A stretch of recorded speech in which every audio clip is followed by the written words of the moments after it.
Electronic Arts is officially looking into VR and AR. They're using a small team, Frostbite Labs, to look for new ways and experiences to reach players. It's hard to say what will come of their research at this time, but from what they've said, I think it's safe to say that they won't be taking any big risks right away.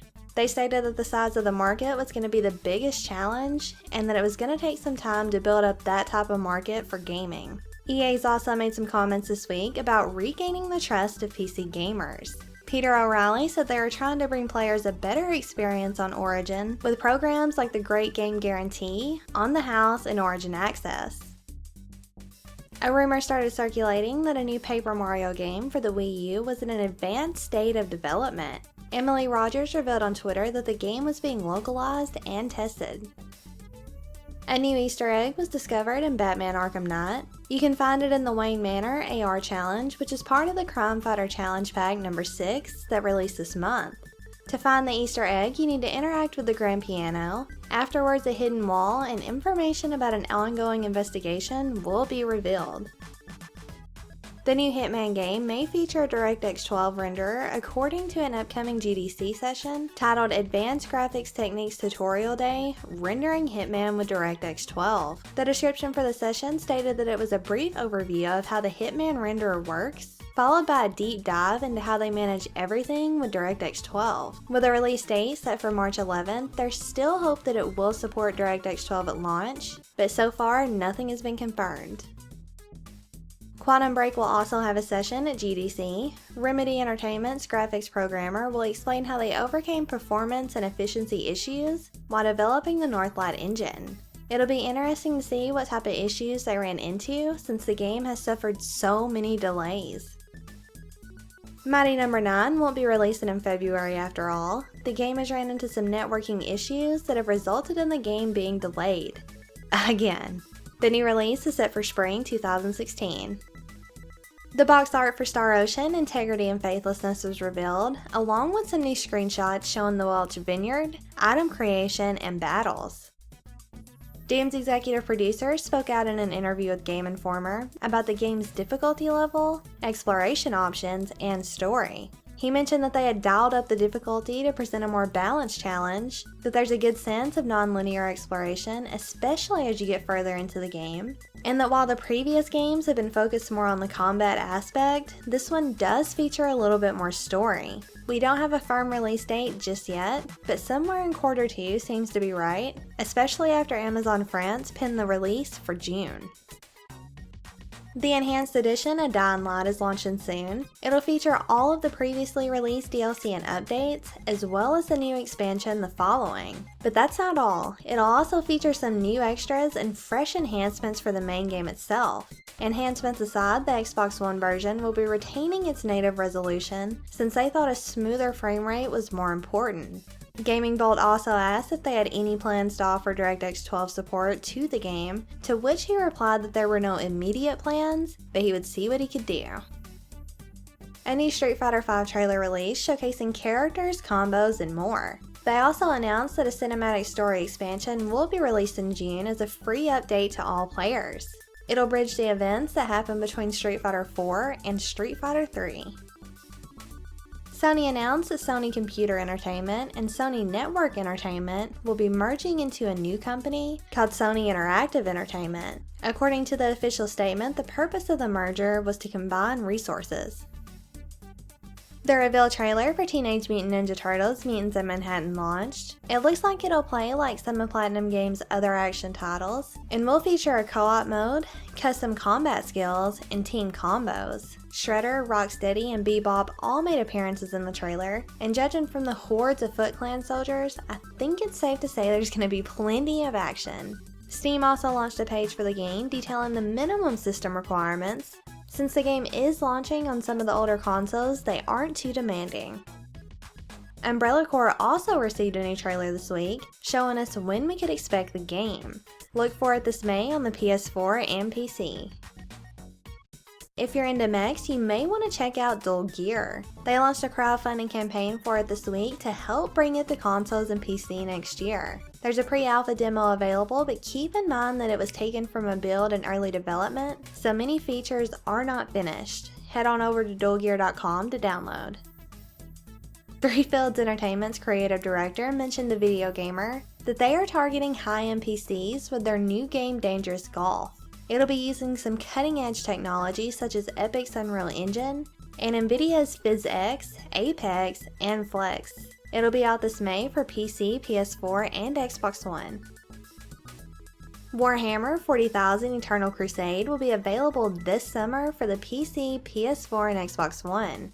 It's available through Steam's Early Access for $39.99 thanks to a 20% discount that'll be valid until February the 2nd. Interdimensional Games launched a Kickstarter for Consortium, The Tower. If you enjoyed the first one, you may want to consider backing it because if it fails, the game will be shelved until they can find another way to fund it. A new trailer for Tekken 7 Fate of Retribution featured the very familiar face Nina Williams. Bandai Namco also confirmed that Tekken 7 will be part of EVO 2016, which will be taking place July 15th through July 17th. Ubisoft released some early details for The Division's DLC. It looks like the expansions will add to the game's content, gear, and gameplay experience. The first expansion, called Underground, will allow 4 players to explore new territory. The second expansion, called Survival, will place players in a hostile environment to see how long you can survive. It's supposed to challenge even the most hardcore Division players. And the last paid expansion is called Last Stand. They didn't really release anything for it at this time. Purchasing the Season Pass will also get you some additional goodies, including a sawed-off shotgun, new outfits, and weapon skins. Homefront: The Revolution will feature a 30-hour single-player campaign and a co-op mode called Resistance Mode. Resistance Mode will launch with 12 missions, and hopefully 20 others will be released in the first year, all according to a press release from Deep Silver. There's an exclusive beta for the Xbox One that's going to run from February the 11th to the 14th, and the game is set for a May 20th release date in North America on all platforms.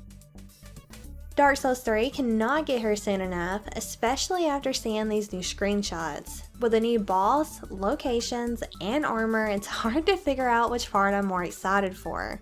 April definitely cannot get here soon enough. Valkyrie Chronicles Remastered will be released in North America and Europe physically and digitally this spring. The game will run in 1080p at 60 frames per second and will include the option for Japanese or English voice acting. The remastered version looks better than the PS3 release, so make sure you check out the new trailer if you're interested in seeing the game in action before it releases. The Witness received a new patch that fixed some audio issues and an issue where the character was getting stuck outside the game's space. They're also looking into a fix for players that have been experiencing motion sickness, but they said that's going to take some time. Battlefleet Gothic Armada announced some of their pre-order bonuses. If you pre-order, you'll receive the Space Marines faction for free. It'll be playable in the multiplayer modes and in skirmish. You'll also gain exclusive access to the multiplayer beta, which will start a few weeks before the game launches. Conan Exiles was announced. It'll be a game with a multiplayer focus, but you will be able to play it alone as well. The creative director at Funcom mentioned that they always want you to feel like you're fighting to survive and prosper in the most brutal fantasy world ever. It looks like you'll be crafting weapons, building bases, and teaming up with other players to destroy your foes. The game is coming to early access on the PC this summer, with a full console and PC release sometime in the future. Star Wars Battlefront will be receiving quite a bit of DLC in the coming months. The best part is that the first few batches are all free. You can look forward to new maps, outfits, private matches, daily challenges, community events, and more. The first batch came out this week, and you can look for more in February and March. And if you're a Season Pass owner, then you'll be getting 4 other DLC packs on top of all of that, the first of which will be launching in March. There's been a few new rumors this week about the NX to add to our growing collection. According to Sergen Koto, the CEO of a game industry consultant firm in Japan, several NX titles are currently being worked on by Bandai Namco, including what's supposed to be a launch title, Super Smash Bros. Now, he didn't specify if this was a new numbered title or just a port. Then we got another rumor from Chronicles, where their general manager said on a conference call that Nintendo would be launching the NX this year, and that they would be supplying memory slots for it. And on top of those rumors, we also have another one about Nintendo releasing a new handheld this year. An analyst from IHS made a comment about shipments of flat panel displays because of Nintendo's new gaming hardware. He didn't comment on the size, but did say that he expected it to be a standalone portable gaming machine like the 3DS, rather than a display-equipped controller for a console like the Wii U. The Elder Scrolls Online is getting a new batch of DLC called the Thieves Guild. It'll feature a new location, heist, and a new skill line that will add thieving, sneaking, and stealing skills. It's releasing on March 7th for the PC and Mac, March 22nd for the Xbox One, and March 23rd for the PS4.